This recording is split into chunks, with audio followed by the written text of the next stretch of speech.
English with me. Today, let us understand the difference in the usage of the auxiliaries may and might. Auxiliaries may and might. Let us understand the difference in the usage of the auxiliaries may and might. Usually we say may is in the present and might is a past form of it. But it is not always so. The word may and might at times can be used interchangeably, whereas at times they may convey a different meaning. Come, let us understand in detail the usage of the auxiliaries may and might. The auxiliary may talk about uncertainty or the possibility of happening or not happening. Like we are not very sure about whether the event will happen or whether the event may not happen. For example, just see the first sentence, it may rain today. It may rain today. There is a possibility of it raining. Maybe you can see some clouds in the sky and you judge that it may rain today. But whether it may rain or may not rain, we are not sure about it. We are very uncertain about the occurrence of rain. So it talks about uncertainty of or the possibility of happening or may not happen. Next example, he may come to stay with us on his next visit. Maybe he is your friend and you are informing your children at home that he may come and stay with us in our home on his next visit. Whether definitely he will come and stay in our home on his next visit, we are not very sure about it. We are very uncertain about whether he will come and stay with us in his next visit. So, he may come to stay with us on his next visit shows uncertainty where we are not sure about his coming and staying with us in his next visit. Next sentence, my friend may visit me in the afternoon. So maybe you are invited your friend for lunch or maybe for a tea but she has not yet given her confirmation. So you are very uncertain whether she may visit you or she may not visit you. So when the situation is uncertain, we make use of the auxiliary may. My friend may visit me in the afternoon, where you are not very sure about your friend visiting you in the afternoon. She may visit or she may not visit you. When you see the next sentence, next week I may visit my childhood friend. Next week I may visit my childhood friend.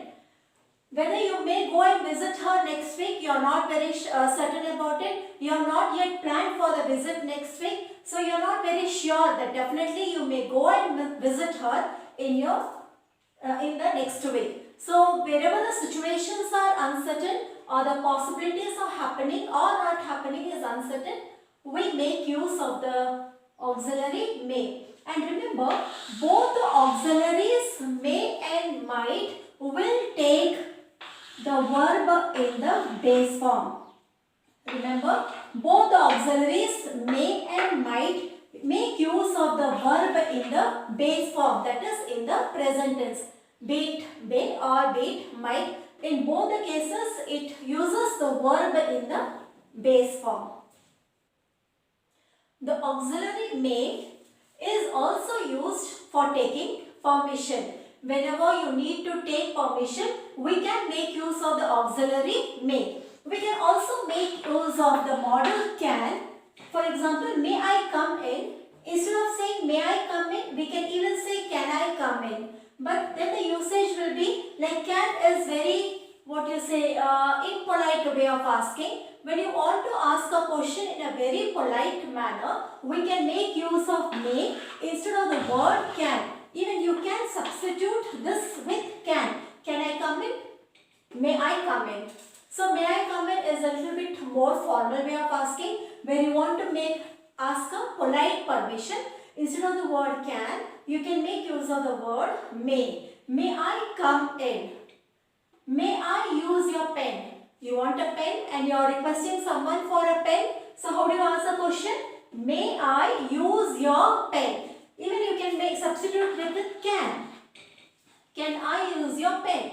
But that will be very informal and a little bit impolite way of asking. So you want to put a question in a very polite way. To take permission, you can make use of the auxiliary may. May I use your pen? May I bring my friend to the function? You are asking someone permission to take your friend along with you. You have been invited to a function and you want to take your friend along with you and you are asking permission from someone. So how do you ask? May I bring my friend to the function?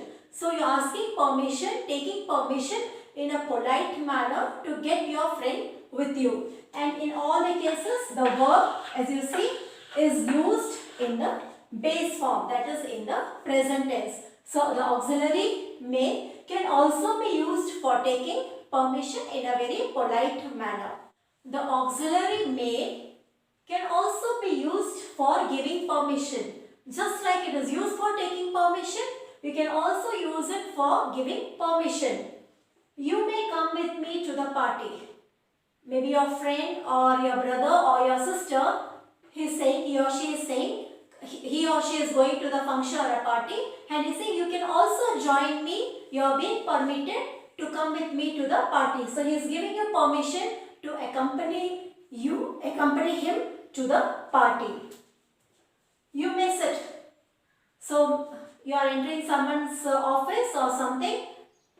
The person in front of you is offering you a seat and he is saying, you may sit. You may sit now. So you have been given permission to sit. You may use my umbrella in case you don't have one.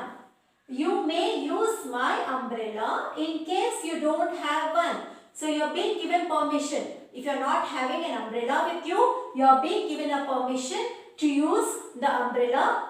So there too we can make use of the word may. So just like how the word may is used for taking permission, it can also be used for giving permission.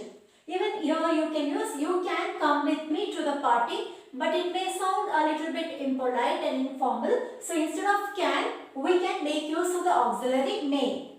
You can sit. Again, it will be very impolite way of saying. So instead of that, you make use of the auxiliary may and you say you may sit.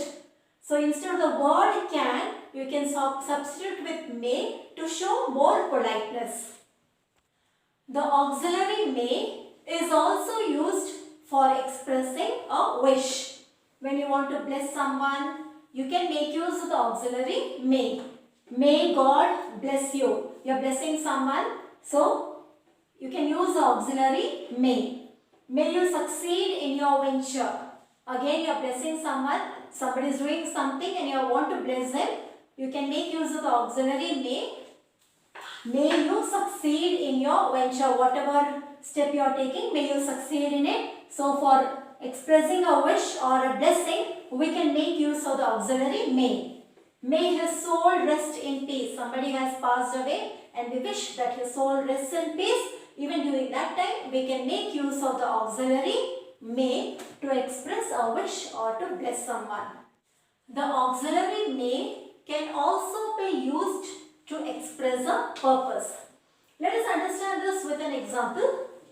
We eat that we may live. We eat that we may live. What is the purpose of our eating? To live. What is the purpose of our eating? To live. So, if we want to live, we have to eat. So, the purpose of eating is to live. The auxiliary may is used in such cases. See this next example. Learn that you may teach others. What is the purpose of our learning? Whatever we learn, we can teach to others. That is the purpose of our learning. So, learn that you may teach others. The last example, we earn that we may spend. Why do we earn? To spend. Can we spend without earning? No, we cannot spend without earning. So, what is the purpose of our earning? To spend. So, the auxiliary may is also used to express a purpose. And as I already informed to you, wherever you make use of the auxiliary may, always make sure that your verb is there in the present tense, that is in the base form. In this video, you have learnt about the usage of the auxiliary may. The usage of the auxiliary may. It is used to show a possibility of happening or uncertainty, or it's used to give permission, or at times it is also used to take permission, to express a wish, or to express a purpose. In some sentences, instead of the auxiliary may, we can also make use of the word can or might, but the meaning might differ. I shall meet you in the next class. Until then,